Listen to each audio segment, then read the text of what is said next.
Bonsoir à la charmante équipe, le théâtre Les Pieds Nus, après ce spectacle délicieux, Cyrano. Donc nous avons ici le metteur en scène, Bastien, Yana, Marjorie et Lucie. Ils vont vous parler de leur spectacle, pas comme tous les Cyrano que vous avez vus jusqu'à présent. Bastien, qui commence, pas normal qu'un homme commence, mais ça fait rien. Allons-y. La parole est aux femmes dans ce spectacle, on peut pas dire. Ouais. Alors, c'est un spectacle qui est interprété par 3 femmes. Cyrano a 3 femmes, éclairées à la bougie. 3 femmes, alors la question, pourquoi 3 femmes? Oui. Alors, c'est un concours de circonstances qui nous a amené à... Alors, la volonté de départ était quand même de faire un Cyrano qui sorte un peu de l'ordinaire. Pour, Ça, pour sortir de l'ordinaire, il sort de l'ordinaire, oui. Pour donner un peu aussi aux gens de venir le voir, parce qu'on en a tellement vu, justement, que qu'est-ce qu'il fait. C'est pas parce qu'on l'a tellement vu que nous, on doit s'empêcher de le monter. Mais en revanche...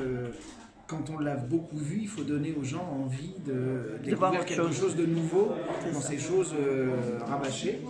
Et puis, donc au départ, on devait jouer déjà à 2 hommes et 2 femmes, et puis la vie et certainement le hasard, qui fait bien les choses, a fait que les hommes ont disparu et les femmes sont apparues. Voilà, c'est un peu l'avenir de l'humanité qui est résumé en Cyrano. Et donc c'est à la fois un concours de circonstances et une volonté de faire les choses un petit peu différemment. Voilà. Et donc voilà pourquoi 3 femmes. Et l'éclairage à la bougie, lui, il est inspiré de nos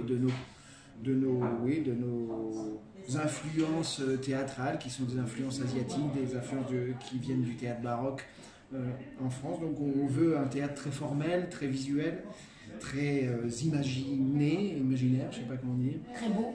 Très esthétique. Non, ce qui fait qu'on a aussi, au niveau de ce qu'on propose dans le visuel, envie de proposer des choses qui soient, belles à l'œil, agréables à regarder, et pas, c'est quoi le mot que je cherche, pas réaliste. De manière à faire entrer aussi le spectateur dans un univers un peu comme ça, imaginaire, chorégraphique. C'est vrai que le visuel est très, très important. D'accord. Alors les filles, qu'est-ce qu'elles en disent, les comédiennes? Ça a été un travail de précision, un travail pour pouvoir, parce que comme on alterne tous les rôles, oui, il arrive un moment où on ne sait plus qui fait qui. Moi j'ai eu du mal à suivre, enfin pas du mal à suivre la pièce, mais je ne savais plus qui était derrière.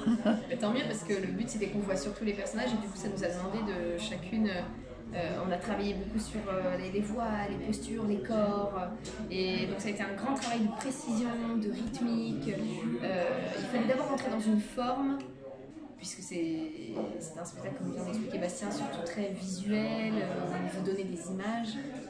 Donc il fallait maîtriser d'abord cette forme, donc ça a demandé beaucoup de gymnastique entre nous. Oui. Et une grande et sur scène. Et... Qui faisait de Guiche? Nous 2. Oui. Et Duhaime, c'est toutes les 2, oui. Ragueneau, c'est tous les 2, Cyrano, c'est nous 3, Roxane, c'est nous 2, Lebré, c'est L2. Marjorie, qu'est-ce qu'elle a à nous dire? Moi, ce que j'ai à dire, c'est que c'est très très jouissif de jouer un homme. Moi, je joue que les hommes, que des hommes, de s'emparer de l'énergie du masculin, de qualités qui ne sont pas souvent accordées aux femmes, comme la bravoure, le courage, le panache, l'humour, l'esprit, la répartie, et même la bravoure, les exploits militaires, même tout ça, la force physique, etc. L'ampleur du personnage.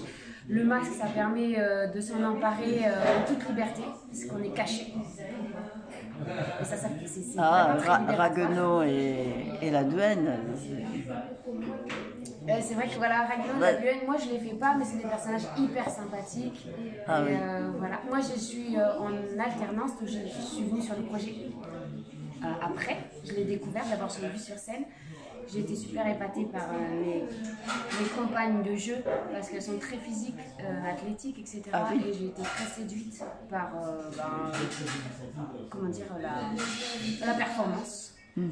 Et ça m'a été un gros défi de me mettre à la hauteur et de trouver une partition physique, moi aussi, qui suis moins danseuse et moins athlétique. Et voilà, j'ai adoré rentrer dans une forme comme ça, esthétique et presque de la danse, penser danse, ça c'est génial.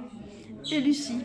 Eh ben, moi je vais sûrement rejoindre les deux partenaires, mais effectivement c'est un projet qui permet, c'est un projet qui, en tout cas moi qui aime bien toucher un peu à tout, à la danse, à la gymnastique, au théâtre, c'est un projet qui permet justement de développer un peu toutes ces choses-là, d'y toucher et de s'amuser dans une forme qui peut paraître effectivement de prime abord un peu, pas contraignante, mais en tout cas qui est très écrite, très chorégraphiée, et comment on s'empare de cette chose-là et on trouve sa liberté, et notamment, comme le disait Marjorie, derrière les masques, où par exemple pour Ragueneau et la Duègne, en fait, on peut changer complètement le corps, changer complètement ce qu'on est, nous, dans la posture quotidienne, et du coup c'est une liberté énorme, et puis justement ça ouvre plein de possibles, et puis moi ce que je trouve formidable c'est de voir dans le public notamment quand les personnages se transforment, on est un corps et puis tout à coup on a un autre, voir ces petits yeux qui pétillent et cette petite magie qui opère grâce à la forme qu'a construite Bastien, comme ça les masques passent d'une comédienne à l'autre, et puis en fait comme vous dites au bout d'un moment ça se voit plus, et ça c'est très précieux en fait d'avoir ce genre de retour, parce que nous ça a été justement tout le travail de comment on trouve une continuité à la fois dans l'énergie, même si chacune apporte sa particularité à chaque personnage, mais comment on trouve un fil conducteur pour le Cyrano de toutes les trois, pour le Ragueneau, etc. Comment dans la voix, dans le corps on trouve comme ça quelque chose de continu, donc c'est un travail à la fois personnel sur le corps, sur nos compétences avec des guillemets, mais aussi très, très collectif sur comment on construit ensemble une forme qu'on va porter à trois pendant 1h40. Alors, ce spectacle, il se joue au Funambule, à Paris, rue des Saules, jusqu'à quand? Alors pour l'instant jusqu'au 27 octobre, et on croise les doigts, on espère être prolongé encore un peu après octobre. Pour l'instant ça se passe bien, donc il n'en tient qu'au public de faire que ça va continuer. Voilà. D'accord, on va leur dire de venir, de revenir même. Je l'aurais bien vu une deuxième fois. Hein. Ah, vous êtes bienvenus. Mais bon, reste pas assez longtemps à Paris. En tout cas, merci beaucoup. Merci de nous avoir régalé avec ce spectacle. Moi, j'ai vraiment adoré. La Duègne particulièrement. Voilà, merci beaucoup. Et puis, bonne continuation, puis que ça se prolonge aussi longtemps que possible. C'est tous les soirs? Du mercredi au dimanche. Du mercredi au dimanche. Donc relâche lundi, mardi. Voilà. Ah, mais c'est le dernier jour. Oui, lundi, dimanche. Mais donc 19h ou 21h du mercredi au samedi et 17h30 le dimanche. D'accord. Merci beaucoup. Merci.